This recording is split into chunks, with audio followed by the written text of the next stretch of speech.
Hi, it's Gareth and Retcons here. We're today looking at whether or not your pair of Converse are real or not. So we get a lot of Converse through, as you can imagine, being a pre-loved Converse store where we take existing Converse, clean them all up, chuck them back out on the market and give them a second life.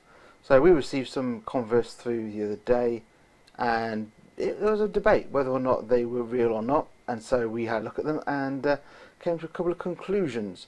And we thought we'd share those with you so you can spot whether or not you're buying fake ones or not. So these are the shoes that came through. They're a lovely colour. It's sort of an aqua blue, some might say duck egg blue, and we were quite excited to get these because we've not seen any like this for a while, and these are really popular. But immediately we opened the packet and when they were shipped to us, and we found that the alarm bells were ringing slightly. Let's have a look at some of the things that we thought might be wrong. You can make your own decision as well. So firstly, let's have a look at the front of the shoe. I mean, it all looks okay, but if we bring in our comparison ones, now these ones are official ones, purchased from the Converse store in New York City. You'll see immediately the front shape is very different. What we have on the front of the actual Converse is a lift. There's a lift here, you can see that. Pass my finger underneath it. On the ones that came through the other day, there's no lift. It's very much flat to the ground, and also the quality of the material of the rubber. This is really thin, probably only a couple of mil. Whereas this one here is a lot more stiff. You can't bend that back. This one here we can bend quite easily here. This one isn't going to budge. It's not going to budge at all. Second point that we noticed, and this is something that people point out, and go, oh, this is the thing that's fake about them. Actually, you'll notice here, let's move that lace out of the way, you'll notice here on the rear of the ones that we thought might not be real is the registered trademark R logo underneath the star. That's not applicable to the one we've got here, the real ones. That's not a warning sign up until a certain point, and dependent where you purchase them, the R will be underneath the star. It's a registered trademark. That's now incorporated via Nike, so that's not really an issue. The big thing here is, firstly, you'll notice these ones are a size 5. Not sure if you can see that from there. These ones are size 4.5. There's a big disparity in the height.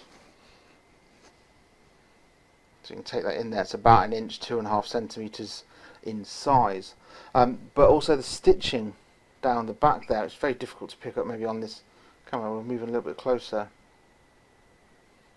The stitching on the ones bought from Converse New York is very linear, very straight. The one that we received through the post starts splaying out towards the bottom. If you're thinking of them as tram lines or railway lines, they get very far apart at the bottom. Another indication that these have been produced cheaply. And finally, from the outside point of view, the Converse logos. Now the Converse logos on here, these have seen some wear, so you'll notice that the Converse logo has rubbed off just a little bit. But that happens.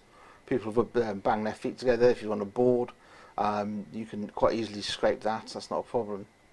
The logo here looks different. It's a darker colour. So firstly, it's not quite centered. So the Converse logo isn't quite centered. The actual patch is bigger and not quite circular by the looks of things. And in comparison, the printings are darker, darker navy blue. Now some people say, oh, if your Converse logos are stars and navy blue, then you're okay. That's a sign that it's true. It's a true Converse, but no, it's not. No, it's any colour can be replicated. If it's black, I've got Converse that have multicoloured Converse stars printed on leather, printed on plastic, printed on rubber. So I don't think that's any real indication. Look at the overall quality of the boot. Look at the overall quality. So one last thing, actually, on the All Stars, on the toe caps. If we look at the toe caps here, we'll notice that the actual print The texture is also different. It's a different size. It's also a different style and shape. These are diamond shapes on these Converse, the pink Converse from the New York store. Whereas on here we've actually got a sort of flattened out diamond shape. Again, it just is not the same. I suppose the other thing to look at, if you look at these side by side, is the actual rubber sidewall is a different size, different shape. So let's go and have a look at the inside, see if there's any more telltale signs in there.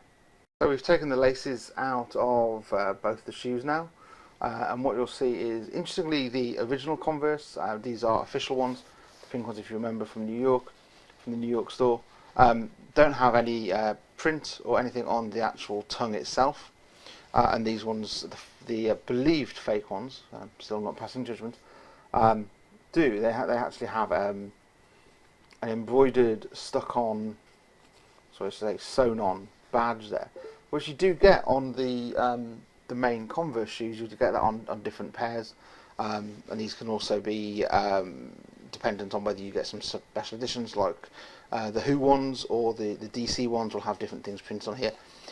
That's no indication, let's be honest. I could get that printed at a local printer, and it's probably not going to cost a lot of money just to sew that on, and it gives it an air of genuality. It makes it look legit.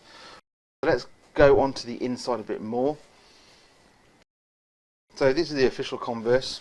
In here we'll see that there's the printing on the inside on the inner sole, and again on the inner sole in there is similar printing.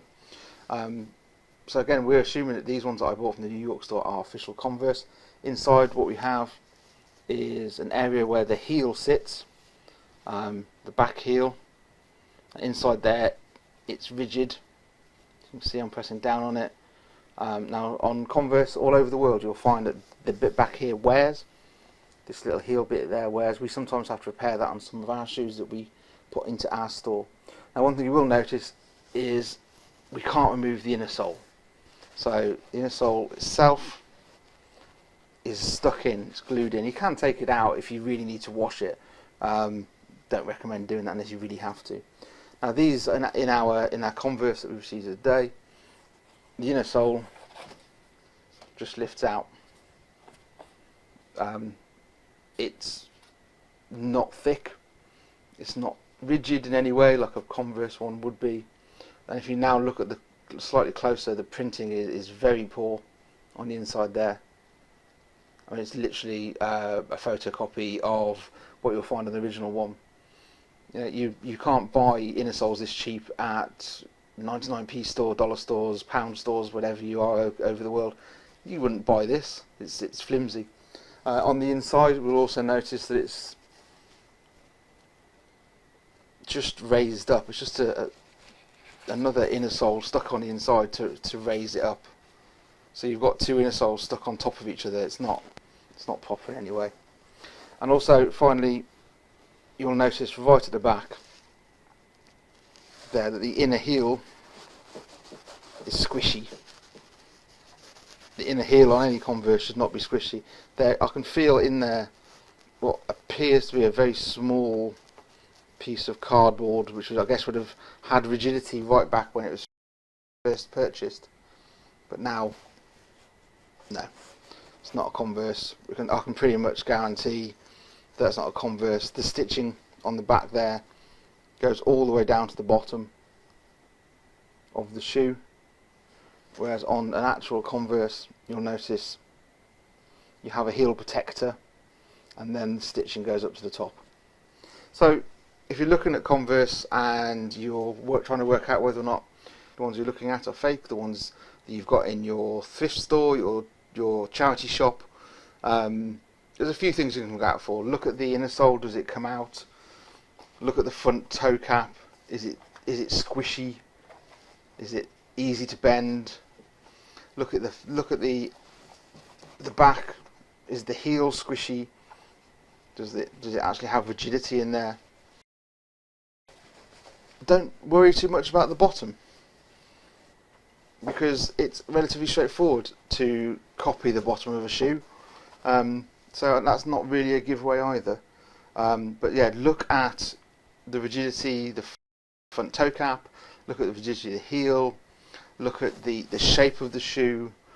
This one is incredibly flat. These ones have shape. So once you've got that shape, once it feels heavy, I mean there's a big difference in weight between the two as well, which I haven't really gone into. Bearing in mind that they're only half a size bigger, there should be almost no difference in weight. You know, don't know if you can pick this up or not. There's a definite difference in the quality of the rubber in the sole there as well. Hopefully that's helped someone. We're Retcons. We take pre-loved Converse shoes, we spruce them up, we put them back out on the internet for other people to love. We specifically look for special editions, DC, banned merchandise. Check us out at facebook.com/retconsuk. Look for us on Instagram, look for us on Facebook, look for us on Twitter, and if all else fails, look for our hashtag Retcons.